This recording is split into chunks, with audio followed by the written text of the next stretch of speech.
Assalamualaikum Indonesia.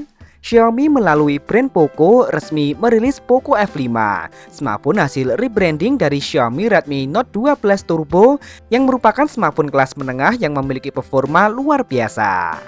Nah, Poco F5 sebenarnya juga punya pesaing sepadan yang datang dari Realme, yakni Realme GT Neo 5 SE. Nah, dari kedua smartphone ini kira-kira manakah yang lebih layak untuk dimiliki? Inilah perbandingan lengkap dari Poco F5 dan Realme GT Neo 5 SE dari berbagai sisi. Dimulai dari yang tampak dulu, Poco F5 dan Realme GT Neo 5 SE memiliki bahasa desain yang sama sekali berbeda. Terdapat kesamaan yakni pada bagian frame yang lebih datar atau mengotak simetris pada seluruh sisi. Ini tentu saja membuatnya juga berkesan lebih mewah ketika dilihat, meski sayang frame keduanya masih terbuat dari plastik sehingga kesan premium akan berkurang saat digenggam. Backcover Poco F5 dibuat rata di seluruh bagiannya dengan bahan yang tentu saja sudah terbuat dari kaca. Modul kameranya berbentuk persegi dengan sudut membulat serta penempatan lensa kamera secara zigzag lengkap beserta LED flash. Pilihan warnanya pun juga dibuat nampak mewah. Realme GT Neo 5 SE juga masih mengusung bahasa desain yang cukup banyak digunakan di pasaran. Realme GT Neo 5 SE menyajikan modul kamera berukuran besar yang menampung dua lingkaran hitam berisikan 3 lensa kamera dan LED flash yang menyertai tepat di sebelahnya. Terdapat pula aksen 2 garis pemanis secara vertikal lengkap beserta logo Realme di bagian bawah. Untuk finishingnya dibuat gradasi yang cukup warna, namun ada pula varian hitam yang lebih sederhana. Beralih ke bagian depan, Poco F5 dan Realme GT Neo 5 SE meski tampil serupa, namun sebenarnya berbeda. Xiaomi Redmi Note 12 Turbo mengadopsi panel layar sejenis OLED yang ditampilkan dalam gaya dot display dengan lubang kecil di bagian tengah atas.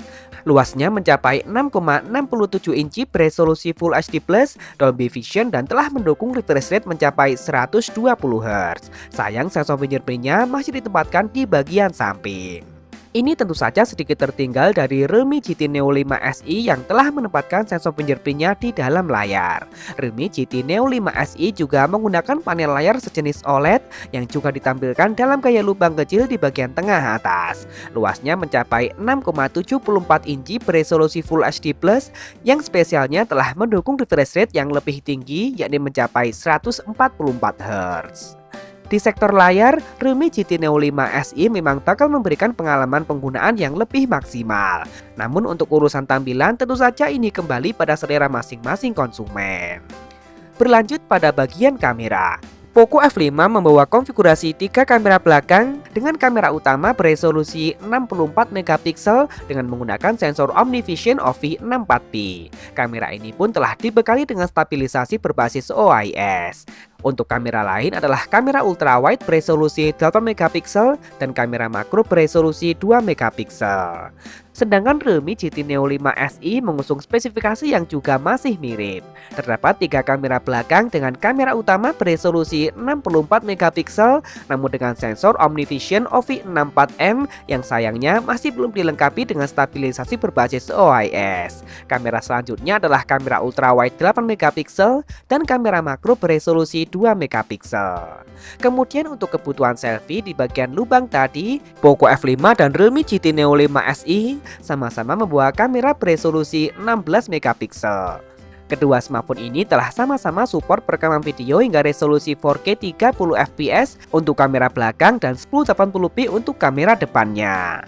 Urusan fleksibilitas kamera, kedua smartphone ini masih sama baiknya, namun Poco F5 sedikit memiliki potensi yang lebih besar. Nah, lanjut ke bagian dapur pacu, kedua smartphone ini layak disejajarkan karena menggunakan prosesor yang sama. Baik Realme GT Neo 5 SE maupun Poco F5 telah menggunakan prosesor baru dari Qualcomm yakni Snapdragon 7 Plus Gen 2. Prosesor yang kini terbuat dengan fabrikasi 4 nanometer, fabrikasi yang juga digunakan pada Snapdragon 8 Plus Gen 1 maupun 8 Gen 2. Nggak hanya itu, pilihan memori kedua smartphone ini juga sangat besar dengan RAM mencapai 16 GB dan memori internal 1 TB. Di sektor ini dengan penggunaan prosesor yang sama, tentu keduanya memiliki potensi yang sama baiknya. Perbedaan kembali tersaji pada bagian daya. Poco F5 dibekali kapasitas baterai yang cukup besar, yakni 5000 mAh dengan teknologi pengisian cepat berdaya maksimal 67 Watt. Sedangkan Realme GT Neo 5 SE tidak hanya dibekali dengan kapasitas baterai yang sedikit lebih besar, yakni 5500 mAh, namun teknologi pengisiannya juga lebih cepat berdaya maksimal hingga 100 Watt. Untuk urusan fitur pelengkap, Realme GT Neo 5 SE dan Poco F5 sama-sama telah dibekali dengan dual speaker stereo. Keduanya juga dibekali dengan NFC dan ear blaster, namun Redmi masih memiliki jack audio serta sertifikat IP53 yang membuatnya tahan terhadap cipratan air. Terakhir, harga. Kedua smartphone ini baru hadir di pasar China. Di sana kedua smartphone ini dijual dengan harga yang identik, yakni mulai dari 1.999 yuan atau jika dirupiahkan sekitar 4,3 juta rupiah dengan memori 8/256 GB. Sedangkan harga tertingginya adalah 2.599 yuan atau jika dirupiahkan sekitar 5,6 juta rupiah dengan memori 16/1 TB. Nah, jadi bagaimana menurut kalian? Mending beralih ke Realme GT Neo 5 SE atau tetap dengan Poco F5 saja? Langsung tulis saja di kolom komentar. Boleh kok beda pendapat asal tidak saling menghujat. Jangan lupa subscribe dan nyalakan notifikasi untuk update informasi terkini dan terpercaya seputar teknologi. Follow juga akun Instagram kami di @beritatekno_id. Terima kasih telah menonton dan wassalamualaikum.